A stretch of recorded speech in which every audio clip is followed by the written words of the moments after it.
my name is Asha, you know this. I go to the Master School of Hawken, and I spent the summer in the Merck Lab, so at Holden Arboretum. The Merck Lab in 2021 collaborated with Healthy Urban Tree Canopy initiative that is headed by the Cuyahoga Board of Sustainability and Board of Health and a bunch of their other boards. This initiative is to help strengthen the urban tree canopy. And so what Merck Lab did in this partnership is we did a series of inoculations using soil from Bull Woods, and we added them into different tree planting, urban tree planting sites. So the goal of this is to move healthy microbes that are in the forest soil and add them into the urban soil. The idea being that we would then help create healthy associations, healthy microorganism associations with the trees that would help them perform better against the urban pressures such as soil compaction, heavy metals, salts, and then what we find is our inoculation may not have been successful. If you look at my graph, so this bar is the control soil. This is the soil before the inoculation. That's from Bull Woods? No, it's from the urban sites. Got it. Before the inoculation. And then the soil is soil after treatment, after inoculation.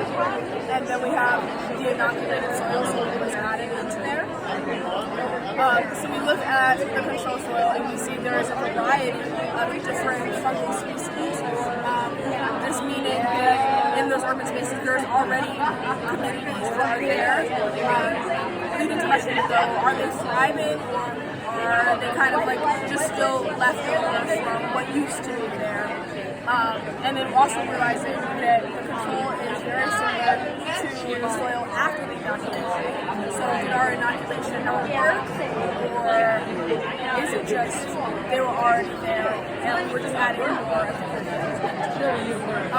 Something interesting to note though is species like Clavulina and Piloderma were not present in the control in soil as much as they were in our soil. So we were this large amount of being added. So the inoculum is actually from Bull Woods? Yes. Got it. Okay. Got it. And so this just leading to questions.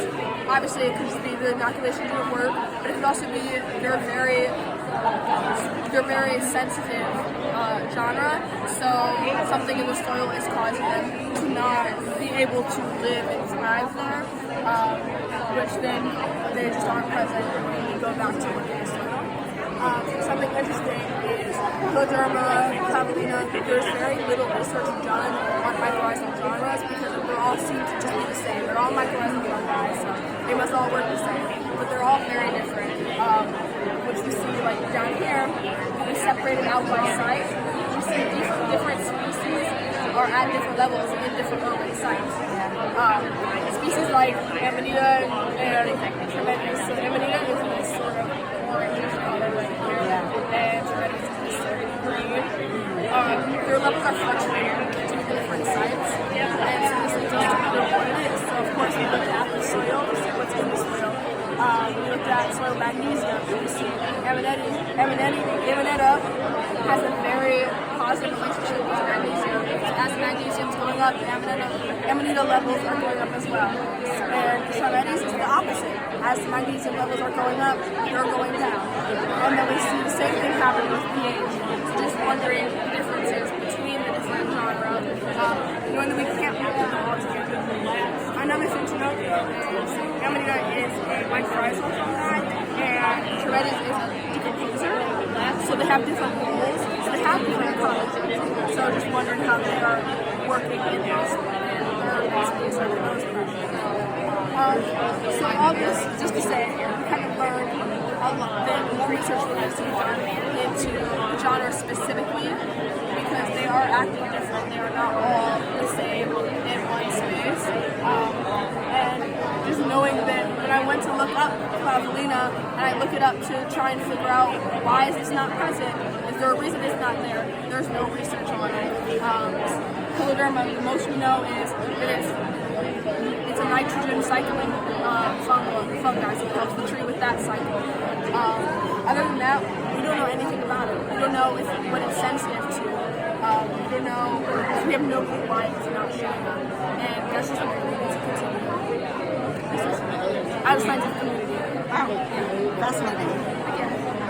Did you, I have a question. I can sort of tell here, did you actually quantify diversity? Like, it looks like the same number of species, but it's sort of hard to tell. Because actually just looking at these graphs, it looks like the urban soil is actually more diverse than the not. Am I reading that wrong? That really could be it, but also there's like you can't really see the differences in colors because the colors are very like similar. And this is just saying that there's less of certain things, and this is Way more of this. yeah. So these things are still present. It's just like because there's less of this color right here that's like super strong, or see like you can see like the other colors. They're still there in the soil. Yeah. This is making me wonder, like, if you were to just group this into two groups, endomycorrhizal and ectomycorrhizal fungi, like what that would look like, yeah. Another thing is this is matching it to the open fungal database. So that's what I was working on over summer, taking different small parts in, adding that to the. So there may be. This is to what? This is to the global. Oh, global. Okay, I see. Yeah, that's really interesting.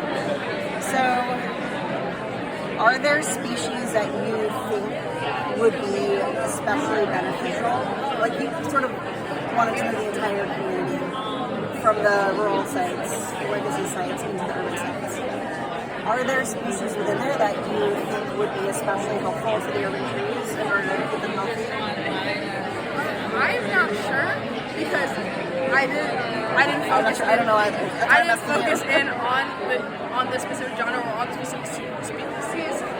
Also, as we found here, there's not a lot of research on them. So even if I were like, oh, I really want Clavulina, I want it in there. There's no research on it, so I can't be like, oh, it's going to be helpful. Things like Polyderma will be helpful as their nitrogen recall. They're all in the long run helpful in some manner. We just don't know what is doing what specifically. And like you did this at the genus level, would it be helpful, do you think, to go down a level to look at individual species, or is that like not really feasible? Even in our database, they're all in their as genres because you can never be too sure whether it like what species they are. They're so similar. Because you identify them using DNA. Yeah. Sequences. So and they're not specific enough. You don't have primers for the species. So you yeah. And then we would add that into like we would match that to like a database, and even that wouldn't know, like trying to match it, and it's like 97% match this, but we're never getting like 100% if this species, so it's just safer to go by this instead of saying we found this species, and like this is that for sure, and we don't actually know. So it's just kind of like hard to get it down to species. Yeah, that makes sense. Thank you. Mr. Delora, did you have any questions? I'll be honest, it's pretty hard to hear from even back here, so I was really focused on the technicals of the video.